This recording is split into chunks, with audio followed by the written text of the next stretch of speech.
ప్రేక్షకులందరికీ నమస్కారం. ప్రస్తుతం మన స్టూడియోలో ప్రముఖ ఆధ్యాత్మికవేత్త, ఆస్ట్రాలజర్, దత్తాత్రేయ గణపతి ఉపాసకులు మురళీధర్ శర్మ గారు ఉన్నారు. గురుగారితో మాట్లాడేద్దాం. నమస్కారం గురుగారు. మహాదేవ శ్రీమాత్రే నమః. గురుగారు, మే 22 హనుమాన్ జయంతి. ఈ రోజును మనం ఎలా వినియోగించుకోవాలి, ఎలాంటి పరిహారాలు చేసుకోవాలి, శత్రువులను అధిగమించి జీవితంలో హనుమంతుడు వారిలాగా మనం కూడా విజయం సాధించాలంటే హనుమాన్ చాలీసాలో ఏ మంత్రాన్ని జపించాలి గురుగారు? హనుమాన్ చాలీసా మొత్తం చదవాలి. హనుమాన్ చాలీసాలో ఏ మంత్రమే ఉంది? హనుమాన్ చాలీసా మొత్తం ఎంతసేపు 15 నిమిషాల్లో అయిపోతుంది సుమారుగా. సో ఇక్కడ 22వ తారీఖు అనేటువంటిది మనకు వాస్తవానికి ఏప్రిల్ 12 నుండి ఈ మే 22 వరకు సుమారుగా ఈ 40-41 రోజుల్లో కూడా అదేమో హనుమాన్ విజయోత్సవంగా చెబుతూ, ఇది హనుమాన్ జయంతిగా చెబుతూ ఈ రోజున అప్పుడు మాలలు ధరిస్తూ ఉంటారు. తెలంగాణకు సంబంధించి ప్రసిద్ధిగాంచినటువంటి క్షేత్రం ఏదైనా ఉంది అనుకుంటే కొండగట్టు మోస్ట్ పవర్ఫుల్. ఈ కొండగట్టులో దేవాలయం వెనకాల బేతాళుడు అని చెప్పి దేవాలయం ఉంటుంది.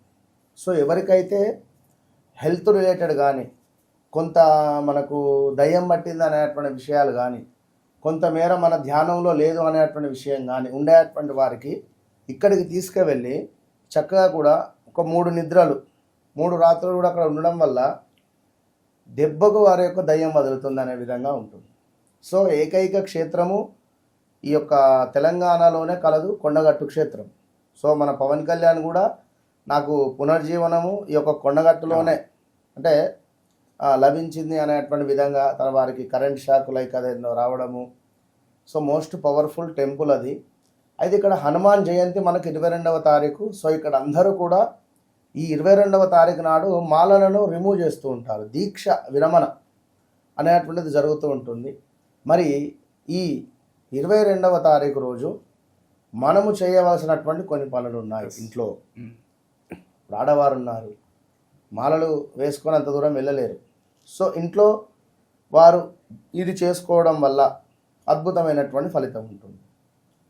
ఇక ఒకవేళ మగవారు కూడా అంత దూరం వెళ్ళలేని వారు, మాలలు వేసుకోలేనటువంటి వారు కూడా ఈ రోజు నాడు మనం చెప్పేటువంటి ఈ యొక్క పరిహారాన్ని పాటించడం వల్ల జీవితంలో శత్రు బాధలు కానీ, ఆర్థిక ఇబ్బందులు కానీ, ఇప్పుడు ఆంజనేయ స్వామి ఏం చేశాడు? లంకనే దహనం చేశాడు. సో మీకుండే అటువంటి కష్టాలను తప్పకుండా దహనం చేస్తాడు. అది స్వామి దగ్గరికి వెళ్ళి నిజంగా ఒక మ్యాచెస్ బాక్స్ అంటే అగ్గిపెట్టె అంటారు, దీన్ని తీసుకువెళ్ళి ఆ యొక్క హనుమాన్ దేవాలయంలో పెట్టండి. ఎక్కడైనా దగ్గర మ్యాచెస్ బాక్స్ అక్కడ పెట్టేసి మీరు వచ్చేయండి. మరొకటి, ఈ ఆంజనేయ స్వామి యొక్క దేవాలయానికి వెళ్ళి స్వామి యొక్క ఎదురుగా కూర్చొని చక్కగా కూడా ఒక ప్లేట్లో సింధూరాన్ని పోసుకోండి. ప్లేట్లో సింధూరం, ఇందులో మళ్ళీ కుంకుమ దగ్గర నుండి కెమికల్ అయిపోయింది. వాస్తవానికి ప్యూర్ సింధూరం, సింధూరంలో కూడా first quality, second quality, third క్వాలిటీలు ఉన్నాయి. మేము దేవాలయంలో స్వామివారికి సింధూరార్చన చేసే సందర్భాలలో కొన్ని సింధూరాలు ఈ యొక్క నూనెకు అంటుకోవు సరిగ్గా.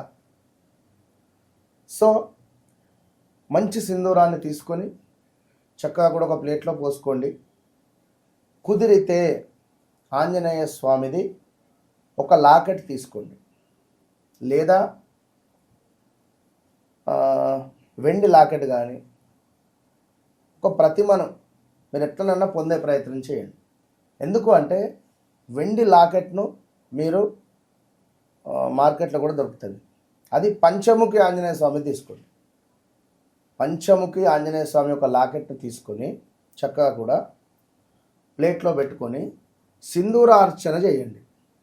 సింధూరార్చన, కుంకుమార్చన తెలుసు అందరికీ కూడా. ఈ సింధూరార్చన చేయడం వల్ల జీవితంలో ఉండేటువంటి శత్రు బాధలు, శనికి సంబంధించినటువంటి దోషాలు, సొంత ఇంటి కళ, అదేవిధంగా ఇంట్లో తరచూ గొడవలు జరుగుతూ ఉన్నాయి అనుకున్న, భార్యాభర్తలకు అన్యోన్యమైనటువంటి జీవితం కావాలి అనుకున్న, సంతానం తప్పకుండా స్వామి అనుగ్రహిస్తాడు. మొన్న ఒక ఆమె ఎన్ఆర్ఐ సంతానం కలుగుతలేదు అని చెప్పి కాల్ చేయడం. తల్లి తప్పకుండా మీకు జరుగుతుంది పలానా సమయంలో అని చెప్పడం జరిగింది. ఇది సుమారుగా సంవత్సరాల క్రితం జరిగింది. నేను కాల్ మాట్లాడిన తర్వాత ఒక 11 డేస్కో 15 డేస్కో మళ్ళీ తను కాల్ చేసి, ఆ గురువు గారు నాకు ఎందుకు ఆంజనేయ స్వామి కలలో రావడం జరిగింది, గద పట్టుకొని నాకు బాగా భయం వేసింది, ఇట్లా ఆంజనేయ మీతో మాట్లాడిన తర్వాత నాకు ఈ విధంగా అంటే నేను చెప్పా, ఒక మంత్రోపదేశం చేసి ఈ మంత్రాన్ని చదువుకోండి, ఏమైనా కళలు వస్తే మీరు నాకు చెప్పండి అని చెప్పా. సో తను ఈ కళ వచ్చిందని చెప్పింది. చాలా సంతోషం వేసింది. తప్పకుండా నీకు ఆంజనేయ స్వామి అనుగ్రహం ఇవ్వబోతున్నాడు తల్లి, సంతానం కలుగుతుంది. 2024లో ఆమెకు ఇప్పుడు సుమారుగా మార్చిలో ఫంక్షన్ చేసింది, 3 నెలల ఫంక్షన్ చేసింది. అంటే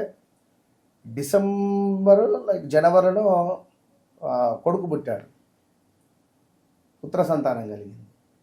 సో తను రమ్మని చెప్పి, అంటే ఇక్కడనే చేయించి అదేమిటి ఇక్కడికే వచ్చి ఇక్కడే చేసుకునేటువంటి పరిస్థితి.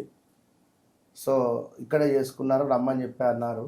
సో నేను వెళ్ళలేదు, ఇంకా అప్పుడు వేరే ప్రాబ్లం ఉండే. అంటే చెప్పలేము, కొన్ని ఎట్లా జరుగుతాయో మిరాకిల్స్ మనకు తెలియదు. కనుక ఈ ఆంజనేయ స్వామి ఈ యొక్క జయంతి రోజు మీరు పాలు, పెరుగు, శర్కర, తేనె, నెయ్యి కలిపినటువంటి మిశ్రమం 1 స్పూన్ తీసుకొని మీరు స్నానం చేసే వాటర్లో కలపండి. పంచామృతాలకు సంబంధించినటువంటి స్నానాన్ని మీరు ఆచరించడం వల్ల ఎలాంటి దోషాలున్నా తొలగిపోయి ఆ రోజు అద్భుతమైనటువంటి ఒక గ్రావిటీ కానీ ఒక ఎనర్జీ అనేటువంటిది కానీ మీ ఆరా ఏదైతే ఉందో అది కొంత పాజిటివిటీ రూపకంగా ఉంటుంది. ఈరోజు భార్యాభర్తలు ఇద్దరూ కూడా కూర్చొని హనుమాన్ చాలీసా చదవండి. ఇది ఒక్కటే చెప్తా. ఆపదామప హర్తారం దాతారం సర్వసంపదాం లోకాభిరామం శ్రీరామం భూజో భూజో నమామ్యహం. ఇది శ్రీరామ రక్షా స్తోత్రం.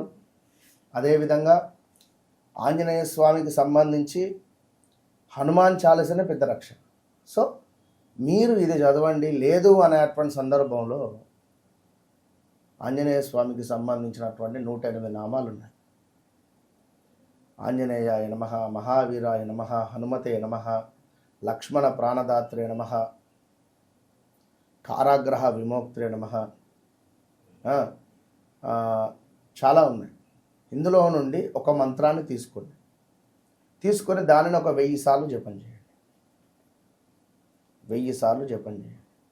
లేదా సీతాదేవి ముద్రాప్రదాయకాయే నమః అనే విధంగా మీరు జపం చేసుకోండి. ఎందుకంటే